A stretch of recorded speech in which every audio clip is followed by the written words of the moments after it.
Tonight's speaker is Tracy Behrendt, and I'm thinking a lot of you know her or know of her. Tracy currently serves as the director of the Waupaca Historical Society, and she does a great job there, a position that she's held since 2015. After growing up in Cedarburg, Wisconsin, Tracy received her undergraduate degree in history and print journalism at UW-Green Bay, and her master's degree in public history and museum studies from UW-Milwaukee. She has worked in a variety of museums and historic villages for more than 20 years in both Minnesota and Wisconsin. Tracy and her husband moved to Waupaca in 2010 when she joined the Waupaca Historical Society board and worked at the Waupaca Area Public Library. Tracy also serves as a trustee of Winchester Academy. So please join me in welcoming Tracy as our speaker this evening.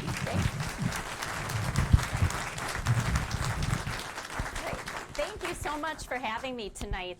It is quite a pleasure to see all of you and to talk about Waupaca history. Wanted to start out my presentation tonight with one of my favorite photos that we have in the Waupaca Historical Society collections. This picture is taken in 1904 and is looking northeast. And Water Street, you can see kind of up on the top left up there with the old stone bridge. And the river looks very different than it does today, with the island still intact in the middle of the river. In 1933, that river was dredged, and the route was changed a little bit, and the island taken out. So this was the view that people would have seen in early Waupaca had they been looking out a North Main Street building. Still one of my favorite photos that we have in our collections. This month, this month, the City of Waupaca celebrates its 150th anniversary. Over those 150 years, Waupaca has celebrated many accomplishments, from growing agriculture, business, and industry, to welcoming a veterans home and tourism to our chain of lakes. But tonight I wanted to focus on what led us to those stories, the beginnings of what we now call Waupaca. So tonight I'll talk about those early years, our indigenous history, the history of our first white settlement, and then how we became a city in 1875. So our story begins about 100,000 years ago, when much of North America was covered in glaciers. As those glaciers moved, they carved hills and bluffs and lakes and rivers into our landscape. By 10,000 BCE, as those last glaciers melted from our state, the first people, the ancestors of the Menominee, reached what is today Wisconsin. For thousands of years, the Menominee occupied about 10 million acres across Wisconsin and Michigan, including most of Waupaca County. This map here is from the Wisconsin First Nations and shows where the Native American tribes resided in Wisconsin in about 1800. And kind of the white boxes that you see on the map are where the reservations are today. Now, according to early records for the Menominee Indian tribe of Wisconsin, the Menominee lived in villages at the mouth of the Menominee River. And it's there that their tribe marks their beginnings. The Menominee that eventually lived in the Waupaca area moved between large villages on Taylor and Otter Lakes and camps along the falls on the Waupaca River. Numerous trails and pathways crossed the Waupaca and chain of lakes and acted kind of like a highway in a way, leading indigenous peoples throughout our area. The Ho-Chunk, Potawatomi, Ojibwe, and the Menominee all traveled frequently through this area here. Many of the trails and pathways that they used would become well-used trails and then roads throughout our county. This bridge, which white settlers eventually called Indian Crossing, was the crossing between Columbia and Limekiln Lakes and was part of the early pathways through the chain of lakes. The Menominee lived by hunting, fishing, and gathering. Wild rice was also central to the Menominee diet and grew abundantly throughout our state. Wild rice also grew on the chain of lakes, which is where Menominee Lake gets its name. Menominee is the Ojibwe word for wild rice. The name Menominee, which was given to them by the Ojibwe, means wild rice people.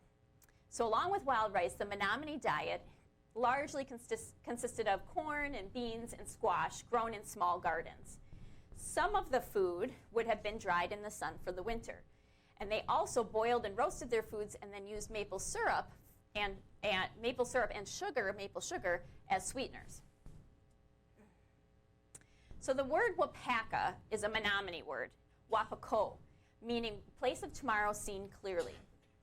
Early fur traders and French settlers, while traveling through this area, interpreted that word to mean daybreak or tomorrow.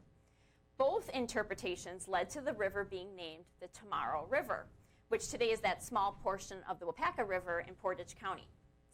The Menominee had many names for places in and around Waupaca. The word for chain of lakes meant in English sprawling water like an animal basking in the sun. Otter Lake is taken from the Menominee word for otter. The same is true of Round Lake. If you're interested in more of the Menominee words for places in and around our Waupaca area and throughout our state, you can learn more on this website here, which is through the College of the Menominee Nation, and that's the Menominee clan story. It's also important to note that Wisconsin tribes, other Wisconsin tribes besides the Menominee, had names for this area and other areas in Wisconsin. But in the case of our Waupaca area, the Menominee words are part of our English words we use today to describe our local places. So the Menominee had lived in this area for thousands of years. Then in the 1836 Treaty of the Cedars, the Menominee sold more than half of their homeland to the United States, but retained the lands west of the Wolf River. So when the Menominee signed that treaty, it was understood that this territory west of the Wolf River would always remain Menominee land, and that would include Waupaca County. Before this treaty, most Menominee lived actually in the eastern part of their homeland. So after the 1836 treaty, U.S. officials demanded that all Menominee people settle west of the Wolf River. So in the 1840s, Ni-Aktuapomi, pictured here, was the leader of a large town next to Otter Lake. But in 1848, Menominee leaders were pressured into signing a treaty at Lake Poygan, selling the last 4.5 million acres of their tribal land. The United States offered them money and then asked them to move to Minnesota. Menominee leaders refused, and after meeting with President Fillmore, they were allowed to stay in Wisconsin one more year.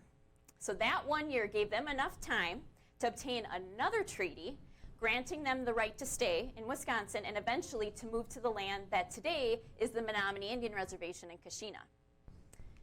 This map from the College of the Menominee Nation shows the various treaties and lands ceded to the United States government from the Menominee, along with the reservation that the red arrows pointing to that they have today. Many Menominee moved to that reservation in Kashina, which was formally established in 1854. The treaty relinquished 600,000 acres in Minnesota for about 275,000 acres of their original land in Wisconsin. It was shortly after the 1854 establishment of the Menominee Reservation that Ni-Aktuapomi's community left Waupaca and then headed to Kashina to settle. Now these treaties would lead to the opening up of lands to white settlement. In 1849, the first white settlers began building a town near the Waupaca Falls, which is near today's Rasmussen Park. And then I'll talk about that in a little bit.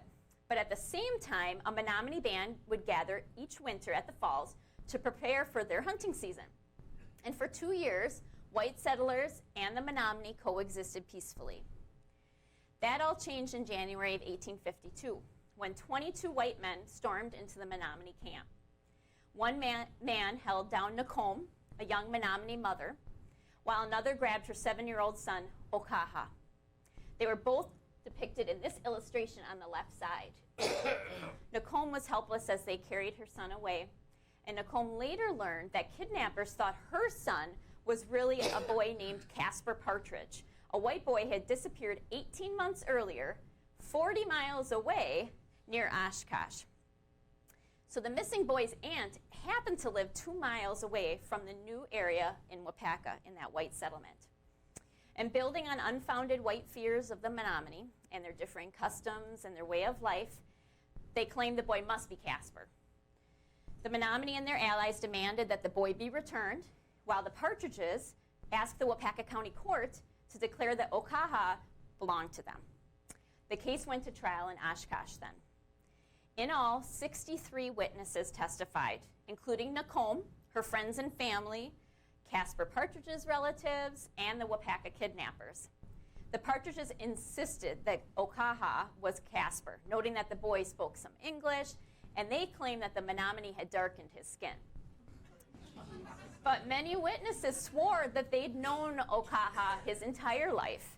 The court in Oshkosh ruled in Nacombe, his mother's favor, but a mob stopped the sheriff from enforcing that order. The Partridges kidnapped the boy, and they left Wisconsin. Then, in 1853, a child's bones were found near where Caspar Partridge disappeared near Oshkosh. Nacombe was vindicated, but the Partridges and her son were long gone. So 2 years later, a U.S. Indian agent tracked down the Partridge family and recaptured Okaha. Nacombe traveled to Milwaukee to be reunited, but the Partridges again escaped with her son. They hid from authorities and went on to raise the boy as their own. They renamed him Joseph, perhaps realizing that he was not Caspar, and Nacombe, his mom, never saw him again. This photo on the right here shows, as far as I know, is the only picture of Okaha, or Joseph, and this is him with his family and his wife. And this was taken in about the 1890s. So some Menominee remained in Waupaca County after the treaties, wanting to stay on their original lands. But as seen with the Partridge kidnapping, the Menominee and other indigenous people faced many struggles throughout Wisconsin and near white settlements. Several early accounts from white settlers here note that relationships were not always good between them and the Native Americans living in Waupaca. All of these accounts, though, are from the settlers' perspectives, noting that many Native Americans were upset or frustrated with the settlers moving onto their land and pushing them away. Those Menominee that did remain in Waupaca County were sometimes depicted as the other, and even featured in tourist postcards, like the one seen here on the left. This postcard is in our collection and was actually sold at a local drugstore here. The photograph taken on the right is from about 1910, taken by a local photographer, Henry Esberg, and was likely taken in Waupaca County as well. So about the same time that the Menominee were signing those treaties to cede the land, the Potawatomi tribe was moving into Waupaca County. The Potawatomi traced their beginnings to the mouth of the St. Lawrence River along the shores of the Atlantic Ocean. In the 1500s, the original tribe split into 3 tribes, one of which was the Potawatomi, or the Keepers of the Fire. The Potawatomi moved from southwestern Michigan and eventually southwest and southeast Wisconsin. Then between 1789 and 1867, in 43 treaties, the Potawatomi were forced to cede all of their lands between Wisconsin and Ohio. The largest treaty, the Treaty of Chicago, ceded 5 million acres. This map kind of shows, with the arrows and the lands, the movement that the Potawatomi endured in selling their land through those treaties. Because of the 43 treaties, and without an established reservation for the Potawatomi, some Potawatomi moved west to Iowa and Kansas, while others moved around Wisconsin and settled in small settlements. In the early 1860s, the Potawatomi in Kansas returned to Wisconsin due to famine, as other Potawatomi were pushed from the east part of Wisconsin. As a result, some Potawatomi began to settle in Waupaca County as early as the 1840s. One of these settlements was the Chopadak family settlement. Around the 1860s, the Chopadak family settled on land in the town of DuPont, which is close to Marion. The land remained in the Chopadak family until the 1940s. This tintype on the left is from about 1880 and shows Bill Chopadak. According to the Forest County Potawatomi, Bill Chopadak was born in the Milwaukee area in about 1838. Bill Chopadak was the grandson of Chief Waubegay, who died around 1887. The Chopadak family, including Bill's parents and other Chopadaks, lived in DuPont Township beginning in about 1863. Bill Chopadak later resided in Forest County, Wisconsin, where he died in 1925. The photograph to the right is of John Chopadak, Bill's brother, who was born in about 1860. So the Chopadak family is notable because they are mentioned on the former Chief Waupaca Historic Marker. Through the years, there have been myths about Waupaca and that it was named after Chief Waupaca. Up until the early 1930s, historical books and surveys contributed the word Waupaca to the Menominee. But in the mid-1900s, stories of Native Americans, such as the one that's presented on this marker, were popular. In 1937, we find the first reference to Chief Waupaca in a Clintonville history book. Even the early Waupaca Historical Society accepted this myth as truth, erecting this historic marker through the Wisconsin Historical Society in Marion in 1957. So for the last 3 years, we've been working on digging into that story mentioned on that marker. The marker notes that this area in Marion is the burial site of Chief Waupaca, or Sam Waupaca, and the Waupaca family. Chief Waupaca is noted as being Potawatomi, so the Forest County Potawatomi spent nearly a year digging into their history. They discovered there was not a Chief Waupaca that lived in Waupaca County or Marion. Chief Waupaca likely very loosely refers to Chief Waupaca, the father of Waupaca, who eventually was buried in Ozaukee County. The story of him on this marker of saving the white settlers and then falling dead is a settler's myth, which is a phrase for a story that's accepted and spread by white settlers, often portraying Native Americans as either savages or as saviors, then that often die. Unfortunately, these types of settler myths have been put on several historic markers around the state of Wisconsin, a few of which have very similar stories to the one as the Chief Waupaca marker did. So, as I mentioned, the first known reference to that Chief Waupaca was in 1937, nearly 50 years after Chief Waupaca died. Chief Waupaca likely never lived in Waupaca County. But as the lower part of this historic marker said, his sons did and settled the land where the marker stands. And today, as a note, this is a county park for Waupaca County Park Systems. This park area today is a family burial site for the Waupaca family. And we know that area that the park was part of the Waupaca property in the late 1800s into the early 1900s. A new temporary marker was installed in May 2024, and the Waupaca Historical Society continues to work to honor that burial site with the Forest County Potawatomi. So Chief Waupaca, as presented on that former marker and in stories, never existed and was likely a mixture of people and stories. This myth, though, often overshadows the story of the Potawatomi in Waupaca County and their movement to and from Wisconsin amidst turmoil and treaties. So today, 0.6% of the population in Waupaca County is Native American. Our indigenous history, though, lives on in numerous ways, largely in our place names, the history we present, and our preservation and care of our natural world in Waupaca and the Chain of Lakes. In the early years of settlement in the Waupaca area, there were still physical signs of the once thriving Menominee settlements in Waupaca and on the Chain. In 1896, F.M. Benedict, a Waupaca teacher turned developer, created this map and documented the effigy mounds around the Chain of Lakes, noting more than 60 of the mounds. The late woodland peoples, who were ancestors of the Menominee and lived here from about 650 to 1200, built effigy mounds or large-scale sculptures in the shapes of people and animals throughout the state. Around the Chain of Lakes, more than half of the mounds were located near the east end of Taylor Lake, previously Clem Lake, and it was known as Mounds Grove. Today, there is little left of the Chain of Lakes effigy mounds outside of a partial catfish-shaped mound near Taylor Lake. Today, there's a stone there with a plaque to note its location, as seen in this postcard that we have. At one time, Wisconsin was home to nearly 20,000 mounds, the most in North America. Only about 4,000 remain. All right, now we're going to head back to 1849 in Waupaca. Treaties opened much of the land in Waupaca County to white settlers, particularly the area of Waupaca today.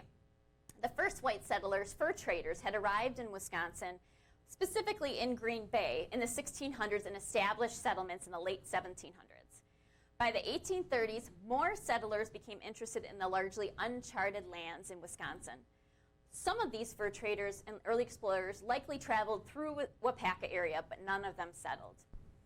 So Wisconsin became a state in 1848, the same year the last of the Menominee land was ceded to the U.S. government. In 1849, settlers began the journey traveling inland to Waupaca County, to the Waupaca County area. In the spring of 1849, Simon Dow and John W. Chandler arrived in the area near today's Waupaca Municipal Airport, which is shown here, kind of looking southwest at the airport there. With Dow and Chandler were Chandler's parents, Augustus and Polly Chandler, and John's wife, Phoebe. The group traveled from Racine County and eventually made it to the Wolf River and to Gill's Landing. Then they took a stone boat, which was a low sled that hauled heavy objects, and they pulled it with an ox to land along the Waupaca River. That spring, Dow built the first log house for the new settlers. The circle on this map on the right, which is from 1878, shows the area where the Dow cabin was built, which would have been just southeast of the airport today. Upon arrival, Phoebe Chandler wrote to her brother and sister-in-law, Augustus H. and Susan Chandler, and urged them to join them. Phoebe described their living situation in a 14-foot by 16-foot shanty where they lived with Dow and her in-laws. They hung curtains across the shanty to make 4 bedrooms, and with new settlers coming and looking for a place to stay in those early years, the shanty sometimes had as many as 14 people with 3 in a bed.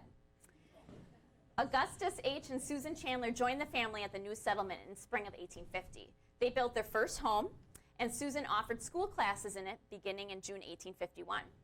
A.H. Chandler's land is the one you see circled in both spots on this map from 1874. This is a township map of the town of Waupaca. The schoolhouse likely was on the property on the left side there. The Chandlers soon became a prominent family in the area. Augustus and Susan's son, Fremont Chandler, born in 1861, graduated from Waupaca High School and worked on the family farm. After graduation, he attended the University of Wisconsin and went on to medical school in Chicago.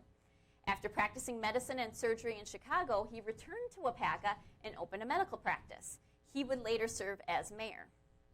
Mary Chandler, his wife, met Fremont at the University of Wisconsin, where Mary was studying education.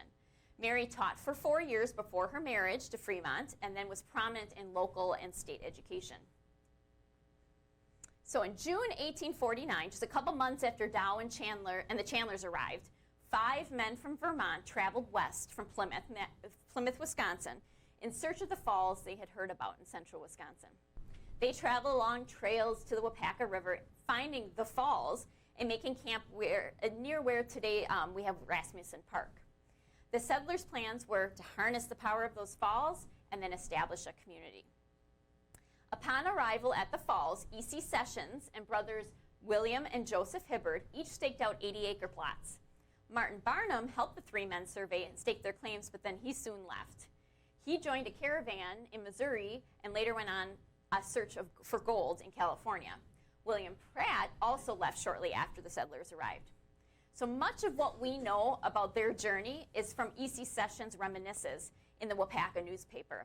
In 1899, Sessions wrote about their difficulties upon arriving at the falls and the hard work of building a home and a life with little to no resources. With very limited supplies and needing oxen and cows, the group built a boat to transport materials from Plymouth back through Gill's Landing on the Wolf River to their new settlement. Then they hauled goods to their new settlement along trails. There was little food at first, with the early settlers living off unleavened bread from flour and salt. Sessions then built a cabin 12 feet by 13 feet with a bark roof and floor, and eventually he was able to travel back and forth to Oshkosh and Pine River, enabling him to build a log cabin. Of those 5 original settlers, none of them remained in Waupaca for very long. E.C. Sessions left for California in 1859, and with his wife, they eventually settled as some of the early settlers in Reno, Nevada. It is unclear when William Hibbard left, but his brother, Joseph Hibbard, stayed until about 1878 when he and his wife Olive moved back to Vermont. Today, Hibbard Street off of Oak Street is named after Joseph and William Hibbard. So not long after those first 5 men came, more men arrived to the new settlement from Vermont, which then became called the Vermonters' Camp for a short time. Settlers claimed land for farming in the area, while others began to build simple cabins of brush, bark, and poles to survive that winter. One of those settlers, William Cooper, built a log cabin on the Granite Ledge near Rasmussen Park. Between 1849 and 1852, these early settlers from Vermont staked 83 claims to land in and around Waupaca. However, it was not until 1853 that these claims were formally and legally recognized here. So once through that first winter in 1849, the settlers began to grow their little community, and new settlers, men, women, and children, all began to arrive. Many firsts in Waupaca new settlement were made in 1850. Theodora Thompson opened the first school in an unfinished 1.5-story frame structure on the corner of Oak and Ware Streets. In that year, Miss Thompson gathered 21 students for 12 weeks of school, and she received $1.25 per week for her job as teacher. Reverend Silas Miller preached the first sermon in one of the early settlers' homes, and later in the year opened the first sawmill along the Waupaca River. Miller had purchased the land on the west side from E.C. Sessions and constructed a dam out of poles and brush to utilize that water power on the falls. Miller likely saw the need in this new community for building materials, but it may not have been very profitable for him. So after just a year, the sawmill was torn down and actually ended up becoming a flour mill called Star Mills. And in 1891, Star Mills, which is seen here, burned down. And so this is looking east on Water Street. By 1851, the population of this new community, now called the Falls of Waupaca, had grown to nearly 100.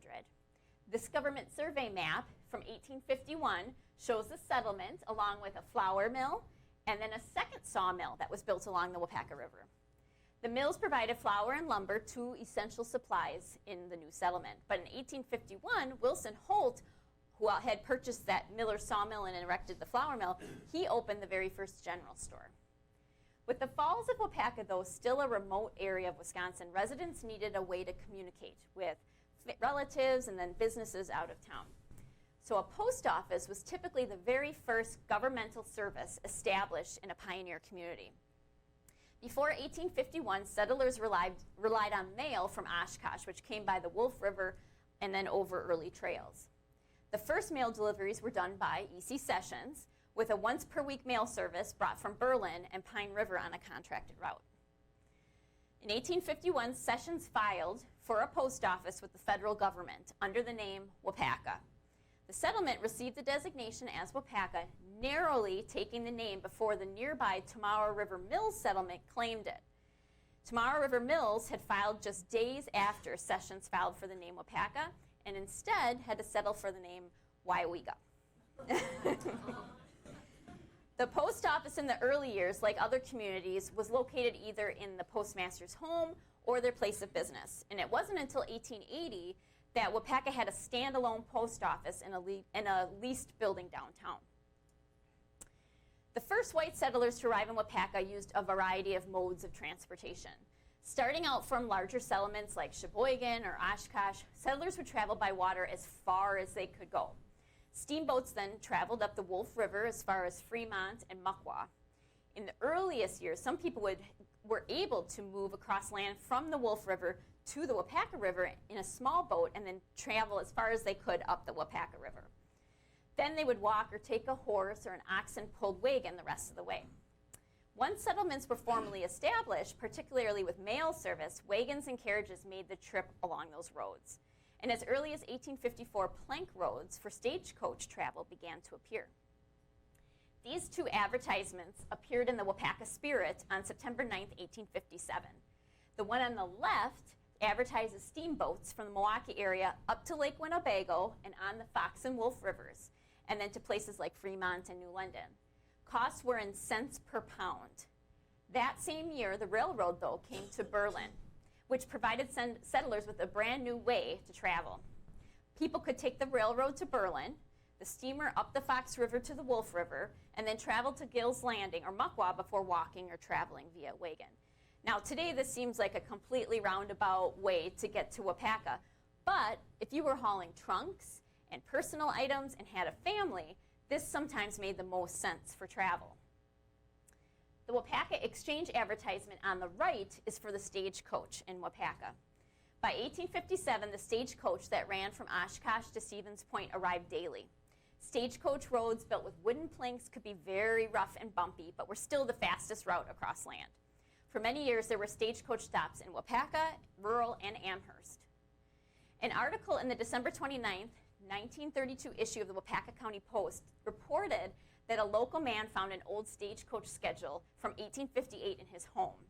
He noted that the fare from Waupaca to Oshkosh was about $1 or $1.50, and a stagecoach could typically accommodate 8 people. It mentioned that today's U.S. Highway 10 largely follows the stagecoach line from Waupaca to Stevens Point. This trail was also used to haul goods via wagons pulled by oxen or horses or mules, and then was very difficult to pass during the winter.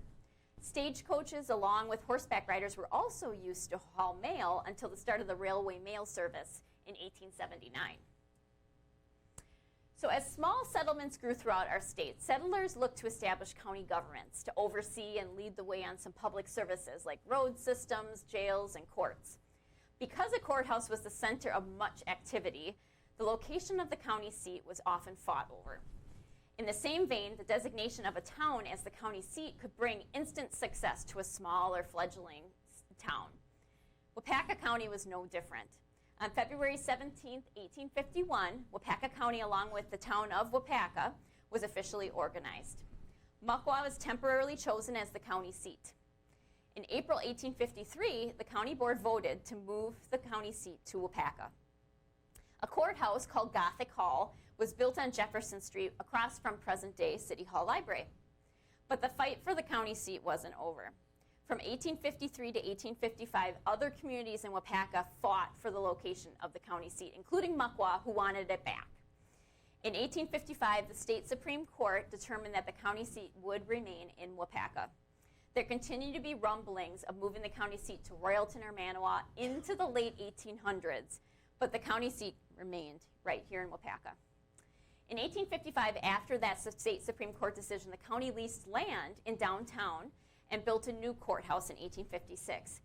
This area became known as Courthouse Square. And this photograph, which is from the Wisconsin Historical Society, shows that second courthouse in Waupaca on Courthouse Square in about 1870.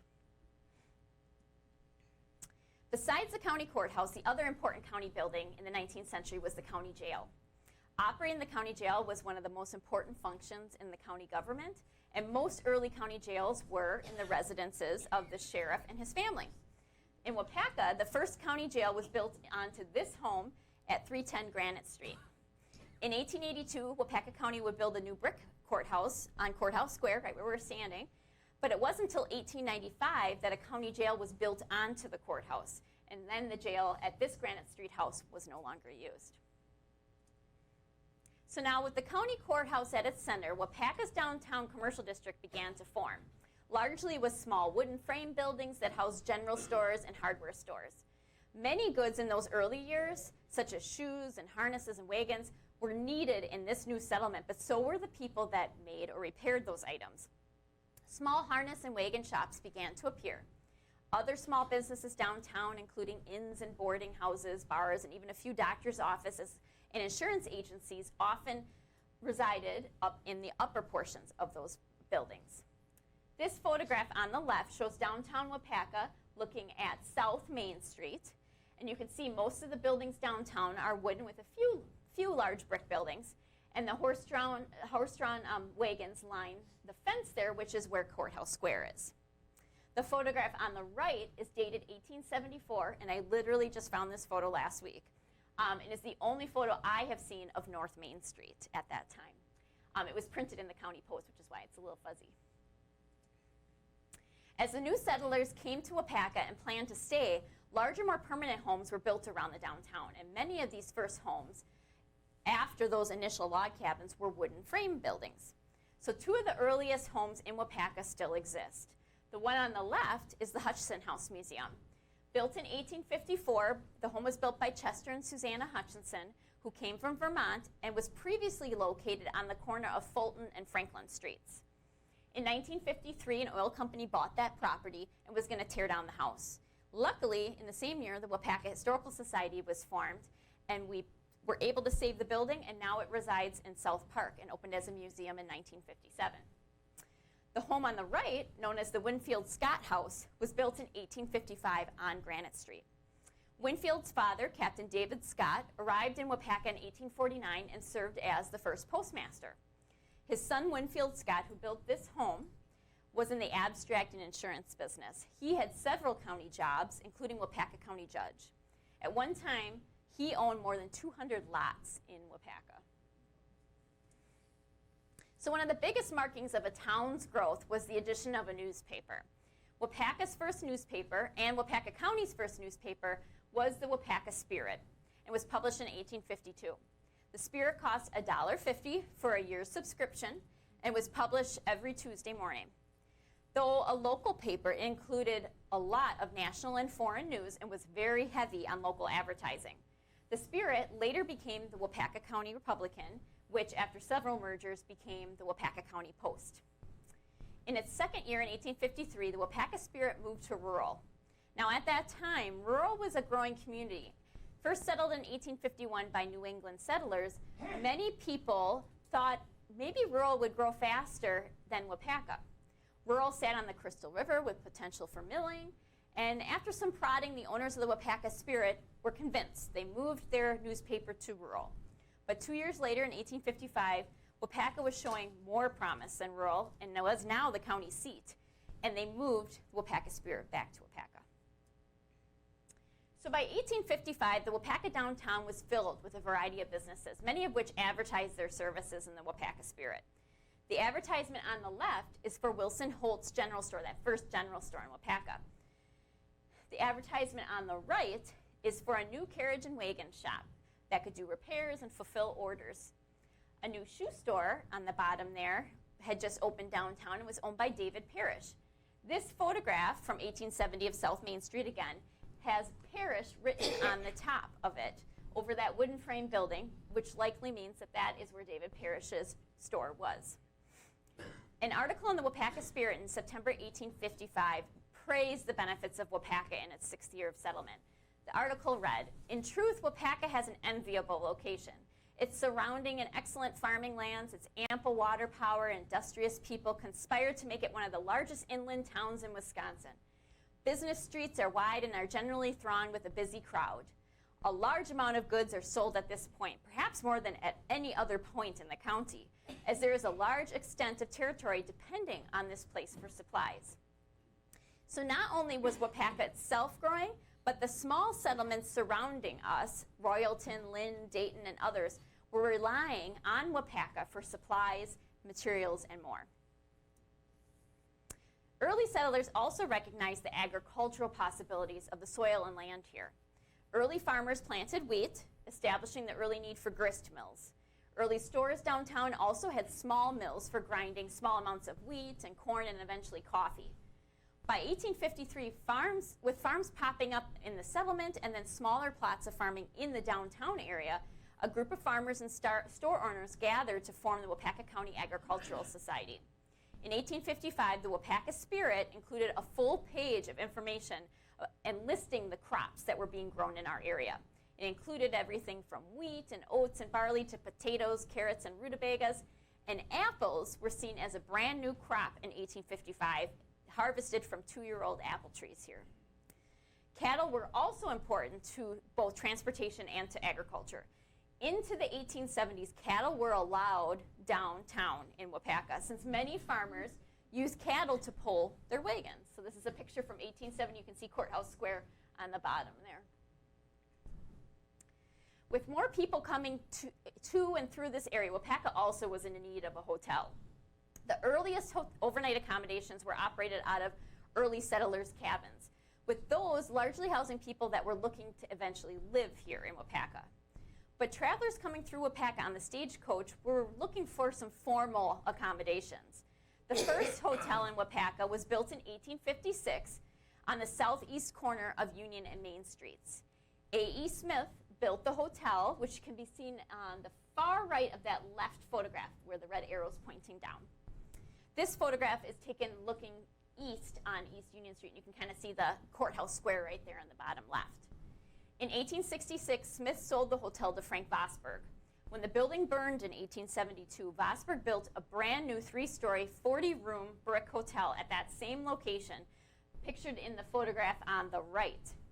This photograph is taken facing west from the corner of Jefferson and Union Street there. Vosburgh Hotel became the most elegant and modern hotel in the city. Eventually, it was known as the Delavan Hotel and remained a fixture of the downtown until the 1960s. Another early hotel in downtown Waupaca was the Lewis Hotel, seen here with the raised porch. G.W. Lewis built the hotel in the 1860s.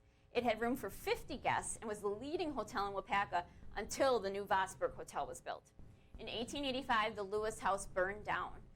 The Lewis House, which is pointed at there, is basically where the Rosa Theater is today.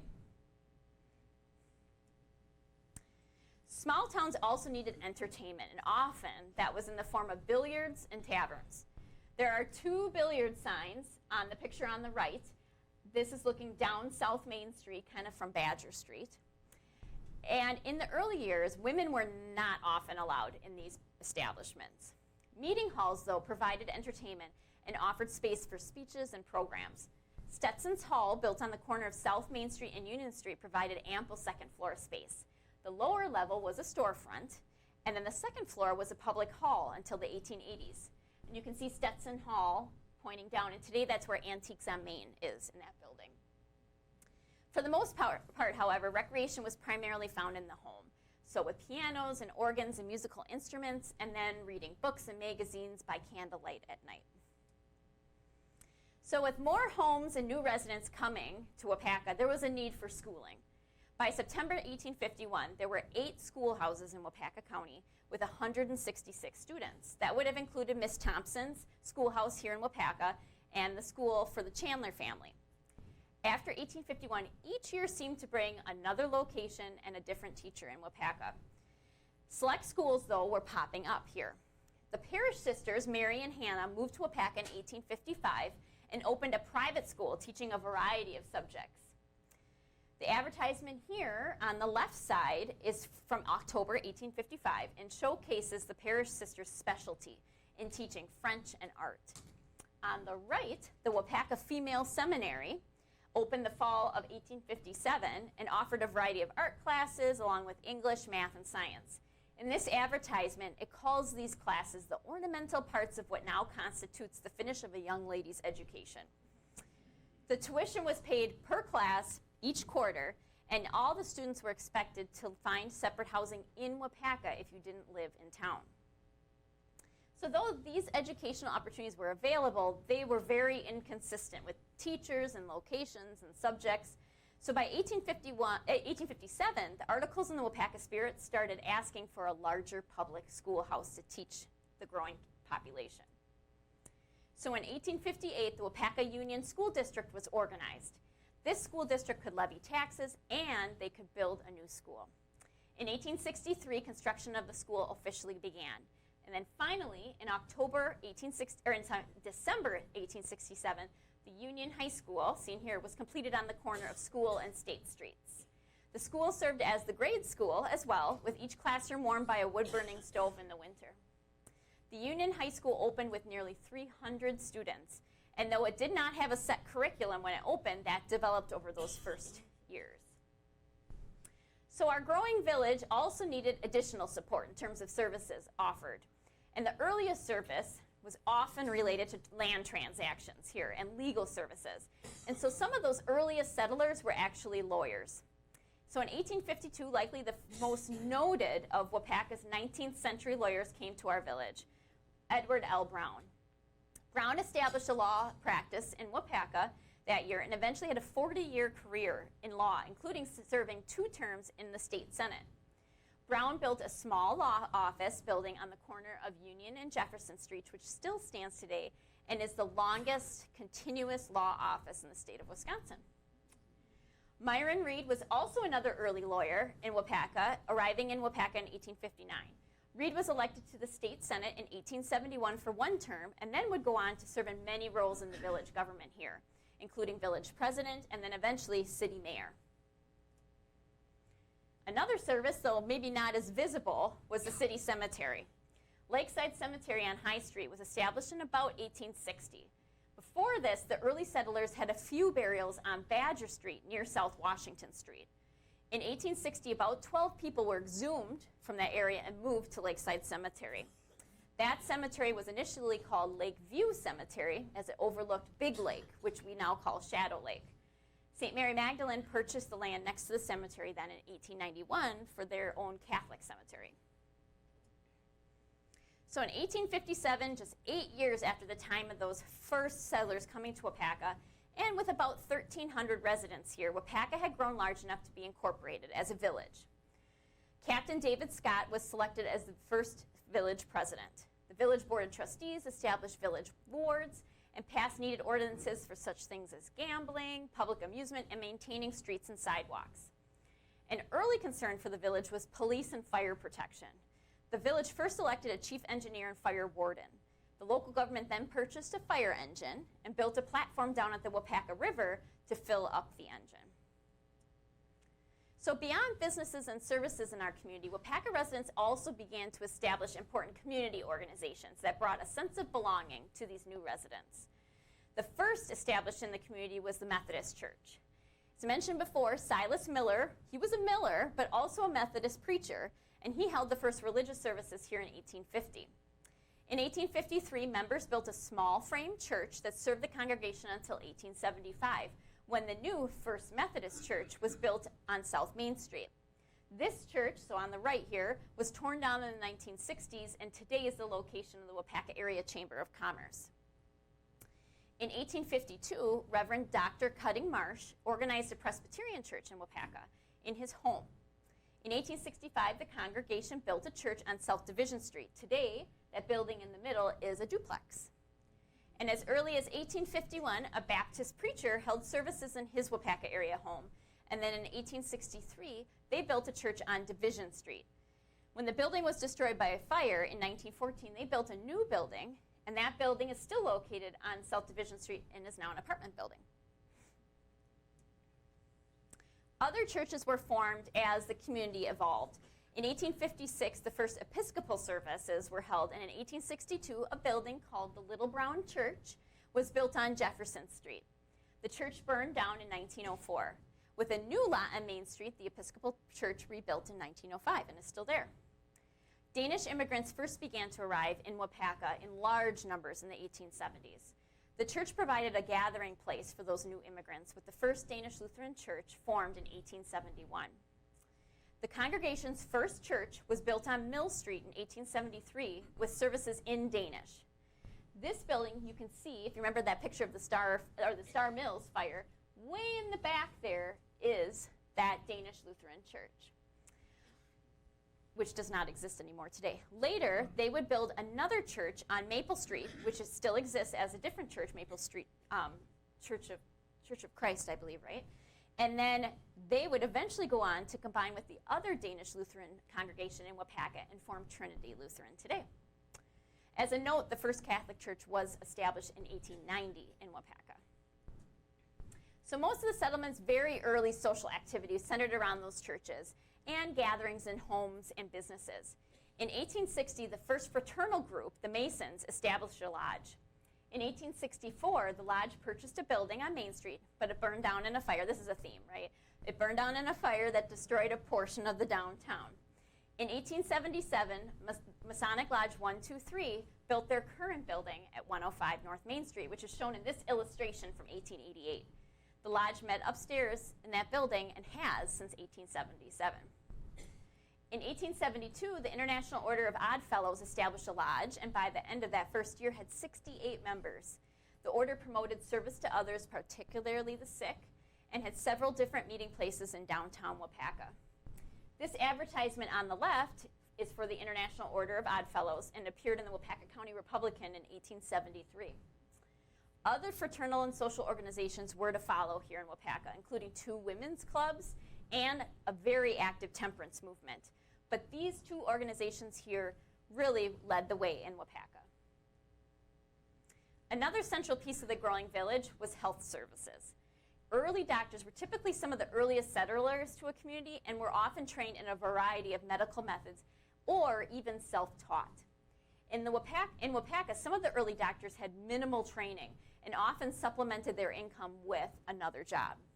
The first physician in Waupaca was Reverend Dr. Cutting Marsh on the left. Though formally trained as a Presbyterian minister, Marsh also studied medical books in college.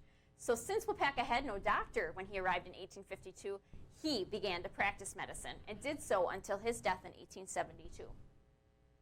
In 1853, Dr. Linus Brainerd came to Waupaca and claimed 280 acres on the northwest side of the settlement. Though he had plans to operate a mill on the Waupaca River, that was short-lived. In the new settlement of Waupaca, his expertise as a doctor was even more important. During the Civil War, Brainerd served as a surgeon, and upon his return, Brainerd served as a doctor and practiced medicine here. Dr. Brainerd also famously built a pole bridge, calling it Brainerd's Bridge, to cross the Waupaca River.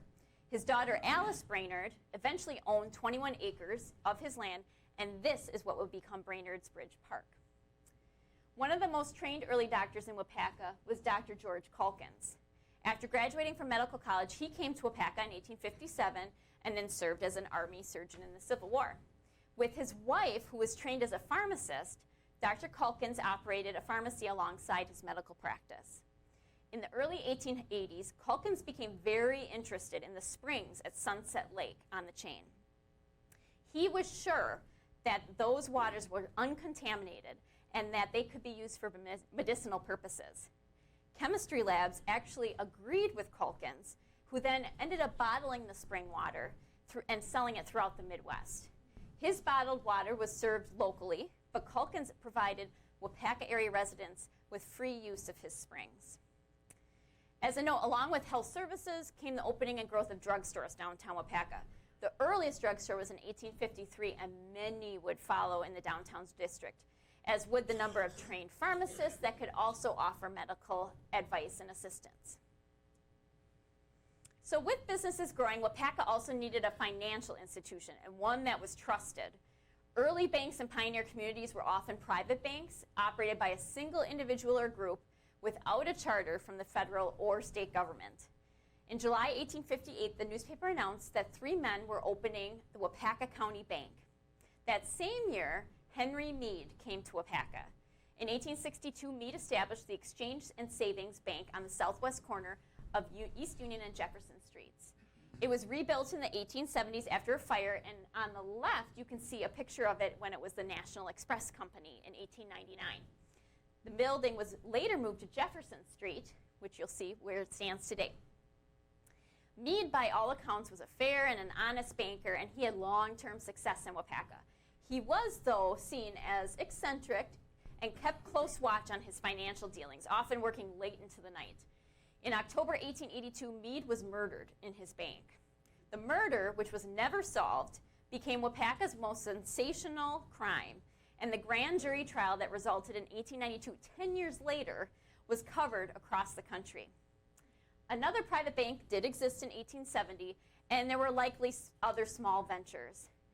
But there were also numerous small insurance companies advertising home and fire insurance in Waupaca. Many of these financial institutions failed in the late 1870s and were fraught with scandal. It wasn't really until the late 1800s and the early 1900s that stable banks were formed here in Waupaca, which included First National Bank and Farmers State Bank. And then it took a little longer for the insurance industry to catch up, largely waiting for the automobile industry to take off, when people finally started to trust insurance companies. So it's clear that the 1860s and 1870s were a time of much change in Waupaca. While the downtown was the heart of the village, milling and other small industries were beginning to build Waupaca into a city. In the 1860s, the focus was on milling, primarily grist mills, which processed wheat from area farmers. Wheat growing in the area reached its height in the 1860s. This grist mill, called City Mills, was built in 1871. This mill burned down in 1884 and was not rebuilt, both because the need for grist mills was waning here, but also the other grist mill in town along the Waupaca River off of Auburn Street was having great success. That mill would become the Fisher Fallgator Mill, part of which still stands today over on Auburn Street. Lumber milling was also important, as Waupaca had an abundance of timber early on. Waupaca had its early smaller sawmills along that Waupaca River, but it wasn't until 1859 that Waupaca had a larger sawmill. In 1859, C.H. Allen opened the Eagle Lumber Company on the Waupaca River along Shearer Street. The mill would go through many hands through the years, but was a successful business building shingles and moldings and sashes and doors. These buildings still exist along Shearer Street. Another lumber mill was opened in 1865, actually on the corner of Union and Washington Streets, showing that the growing city needed building materials both for businesses downtown and also for homes. Waupaca also had a woolen mill on Churchill Street. In 1867, John Evans and his brother Thomas, both natives of Wales, formed a partnership with a few local people to open a woolen mill. The men remodeled a former grist mill on the Crystal River to make cashmere fabrics, men's suiting materials, and flannels. The mill was successful into the 1900s. In 1906, the woolen mill became a felting mill, which is shown here in this postcard, that made woolen and knit goods, felt hats, and other fabrics. Other small industries were also popping up in the village. Leonard Arnold, a German immigrant, established a brewery in about 1860 along the Waupaca River near Elm Street and Highway 49. Though his operation was small, Arnold produced about 100 barrels of beer a year. In 1869, the Jens Hansen Wagon and Carriage Shop opened on East Fulton Street. Hansen, a Danish immigrant, worked as a blacksmith initially, but soon bought that building and began his business with his father. Hansen manufactured and maintained wagons, carriages, and plows, and employed anywhere from 6 to 12 men during the late 19th century at that shop. In 1871, Waupaca also entered the metal industry. In that year, John Roche started the Pioneer Foundry along the Waupaca River, just east of the downtown. Today, Hidden Park off of North State Street marks the location of this first foundry. Roche fabricated many items, including the manufacture of the Waupaca chilled plow. This advertisement on the left is for the Pioneer Iron Works of Waupaca, and that was in the Waupaca County Republican in 1873. Waupaca had other small foundries through the years, but none outlasted the Pioneer Foundry. So in 1887, John's son Fred took over the business with a partner. The foundry continued to change hands in the early to mid-1900s until 1955, when Clifford Schwen bought the foundry and changed the name to the Waupaca Foundry. It was then that he moved some of the operations to a former lumber yard north of the original foundry on Mill Street. And there's a picture of the original plant on Mill. More specialty shops began to pop up downtown, including photographers, jewelers, and clothing stores.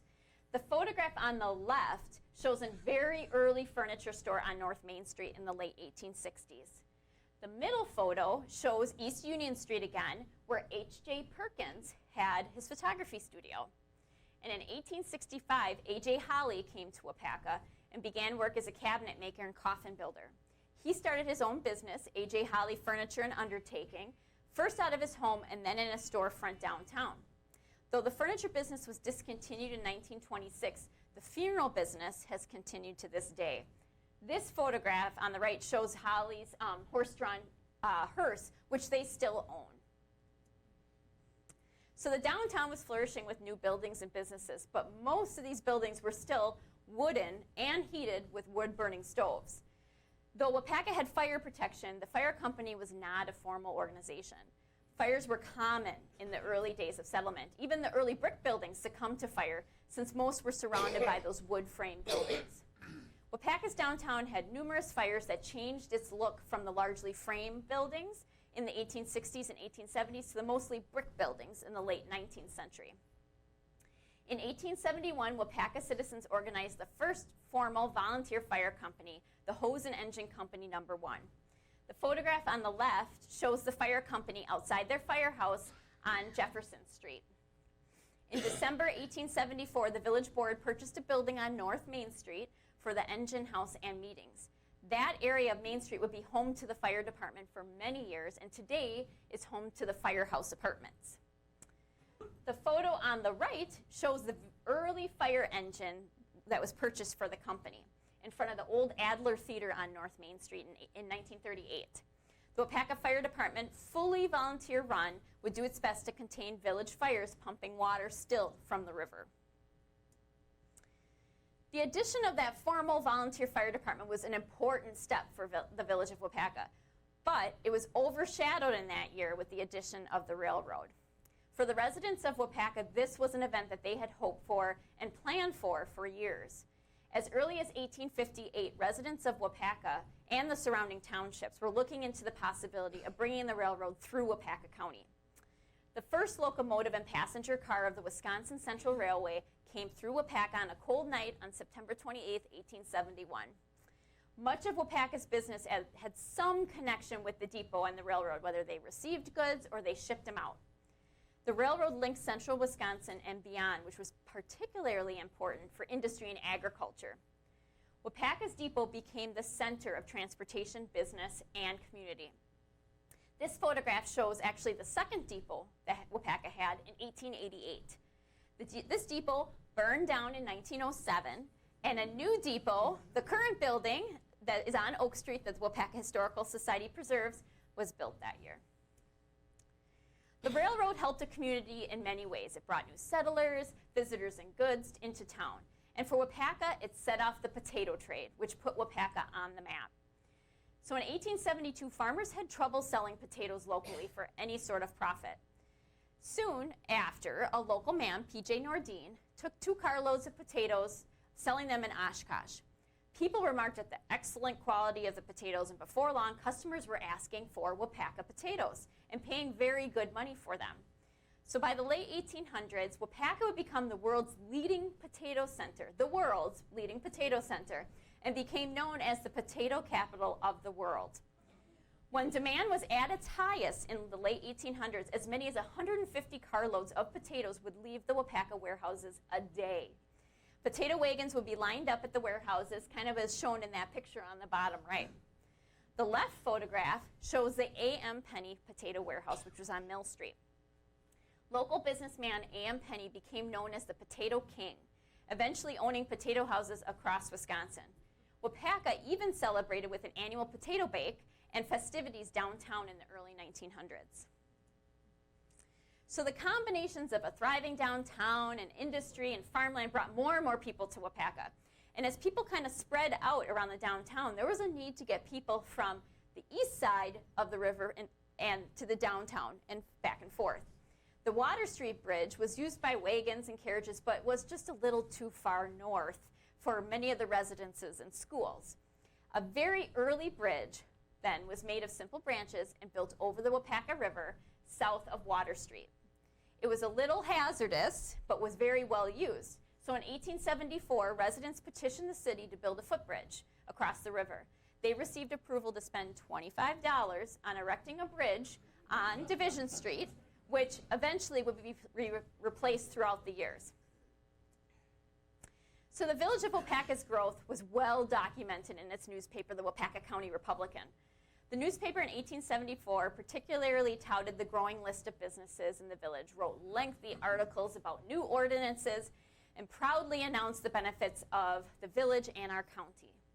On February 18, 1875, the newspaper had a small news item noting that Waupaca had applied for a city charter. According to the news article, the Waupaca Chronicle had published an article announcing how foolish it was for the village of Waupaca to seek to become a city. The Chronicle had written, "It is about as appropriate as it is for a boy of 14 years to aspire to be a man and to wear his father's clothes." In response, the Waupaca County Republican wrote that Waupaca could say what it wanted, but Waupaca would continue to grow right on and be the pluckiest, liveliest, and best little city in all northern Wisconsin. And we shall expect to see Waupaca aspiring to wear the same kind of clothes before many years. By March 1875, small announcements like the one shown here on March 4th and then March 25th were published in the newspaper announcing that Waupaca was now a city. So on April 6th, 1875, Waupaca officially became a city. Waupaca County Republican announced the results of the first city election, which had taken place March 26th. Charles Wright was elected the city's first mayor. 2 aldermen and 1 justice of peace were each elected for each of the city's 3 wards. The new city council bolstered the local police force by appointing a police chief. Each ward's justice of peace, which was like a part-time position, assisted the police chief with maintaining community order and even arresting citizens of his ward for such crimes as drunkenness and public disorder. This map hangs at the Holly Center and is of downtown Waupaca in 1876, so just a year after we became a city. So Waupaca's incorporation as a city in 1875 would kick off nearly 25 years of strong growth and development. One of the most important events would be the building of a city hall, though that was not accomplished until 1894 when city voters finally approved the expenditure. The city hall would provide space for city officials, the fire department, a stable for the fire department's horses, and the police department. The city would also finish large public works projects like street and sidewalk work. Most early city streets were paved with gravel and were very dusty in the summer and had to be watered down. In the early 1900s, the streets were paved with asphalt, and then the sidewalks, curbs, and gutters were installed. Until 1900, most people in Waupaca had backyard wells and outhouses for both of their homes and their businesses. And these wells and outhouses were often within feet of each other, resulting in frequent unsanitary water and diseases. This issue, along with the large downtown fires in the 1890s, pushed the city to establish a water and sewer system. Around that same time, the city would also add electricity, telephone, and an electric trolley. The growth of tourism in the Chain of Lakes would also help to grow the city, bringing people into Waupaca on the train and then transporting them to resorts and cottages via trolley. Arguably, the largest growth in the city in the late 1800s was agricultural, with Waupaca becoming known as the potato capital of the world. Waupaca became the leading potato shipping center in the country, with potato warehouses dotting the rail lines in Waupaca.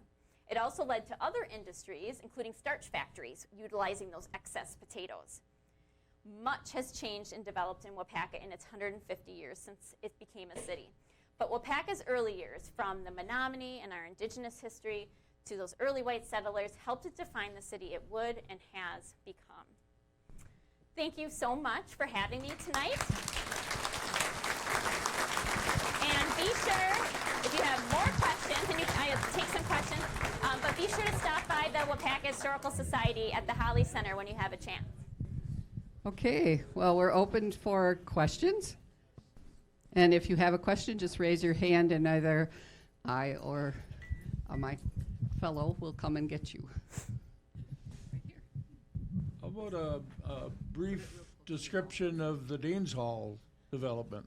Yeah, so what's interesting about the Danes Hall, if you remember that picture of that second courthouse that we had in Waupaca, that courthouse, when the Danes Home Society, as it was called, was formed, and then they built that brick courthouse here in 1884, I believe it was.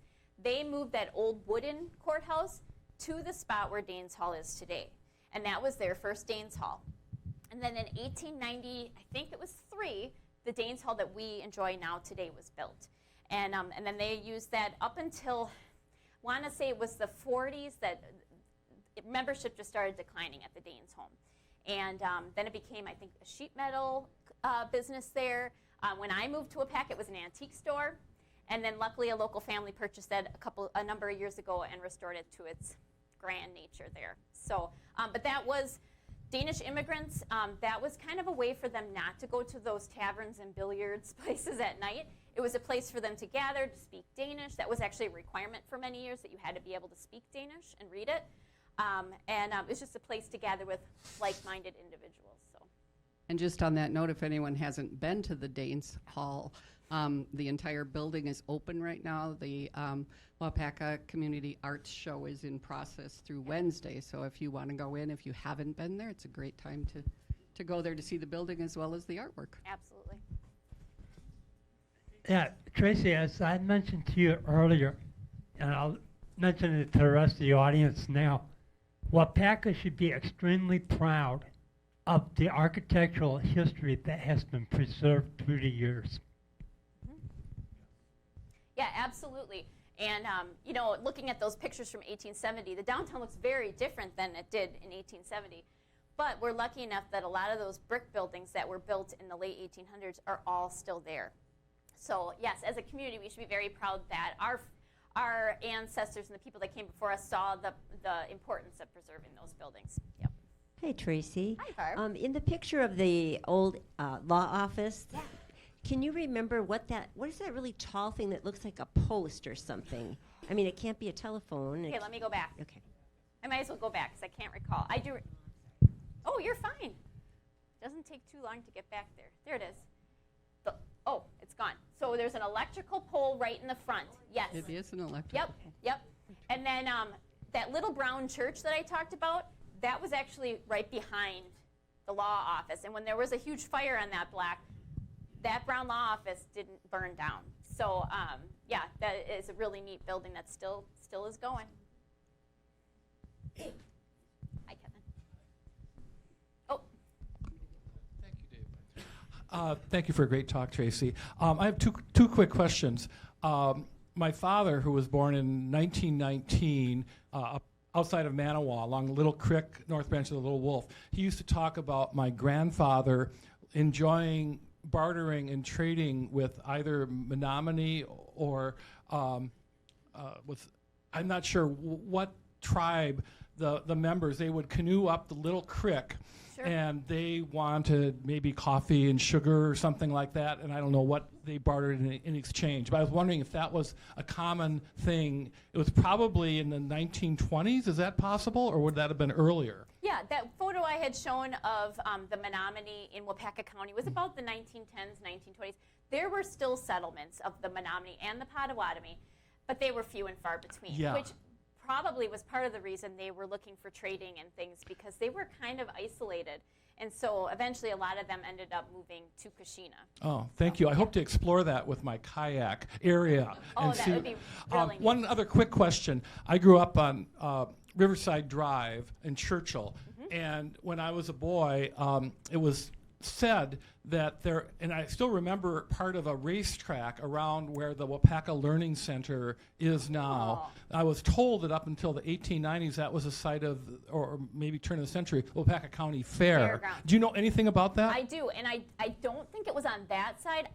From what I know, it actually was on the side where Lakeman Field is now. So yeah, we do have some early maps that show the fair being, okay, so I didn't mention this because I could go on and on Right. in my presentation, but that Waupaca County Agricultural Society that was formed really early on, actually there were two societies, which is why our fair now in Waupaca doesn't mark that far back. They talk about it being formed earlier. So there were actually for a while two societies having fairs. And so I understand it was on kind of the side, like I said, with Lakeman Field, but I would think it'd be possible if they were doing races, they could have had it across the street. So we'll have to look at some old maps and see. I do remember, you can still see remnants of a banked track That is cool. back where the Learning Center is now. Wow. Well, and at the Holly Center, we have a lot of old maps, and some of the most valuable ones are these Sanborn fire maps that they had. And those fire maps were kind of helping people figure out, what types of buildings were where, and those maps often are where I find that kind of information. So we have to stop by. So. Okay. Speaking of fairgrounds, I think where the Crystal River Lounge is now. Yeah. Wasn't there like a formal circus grounds where that's where when the circus came to town? That's where. That We have some photos of that. It was called the Circus Inn. Yeah. Yep. Yeah, so we have some photos of elephants being outside there, and yep. Mm-hmm. So, with the history of the Chief Waupaca plaque by DuPont, so what's going to be the future for that particular plaque? So What's going to happen there? The marker was taken down and destroyed. That was part of the requirement with the Wisconsin Historical Society. That new temporary, that blue marker, that's there right now. And we're kind of leaving it open to the Forest County Potawatomi. So they now have a reservation up in Crandon. So I've been up there once. They've been down here. We've been talking about it. I have a feeling that park will kind of stay quiet, and because it's basically a cemetery to the Chopadoc family. So there's talks about how we can honor that, how we can. Right now, if you've ever been to that county park, it's very small, and there's not much room to drive in there or even park. So to me, it would make sense to make it more of a cemetery or some sort of, just secluded spot there. But for now, that temporary marker will stay to talk about why we took that marker down. Oh, can you just tell us about the Verse Hospital in Waupaca? Oh, I don't know that off the top of my head, but I can tell you that there were 2 locations of the earliest hospitals. One of them is a home over on, okay, what's that road? On Lake Street. It's that really pretty green home that's on Lake Street on the north side of Lake Street. That was one of the earliest hospitals. And then the other early hospital was actually on, if you know where the bed and breakfast is, that home behind it, that was one of the other hospitals. That may have to be a program for the future. Yes, we have future programming elements. We probably have time for one more question, and then we've got to. Anyone else? Okay. Well, thank you so much, Tracy. Yeah, thank you.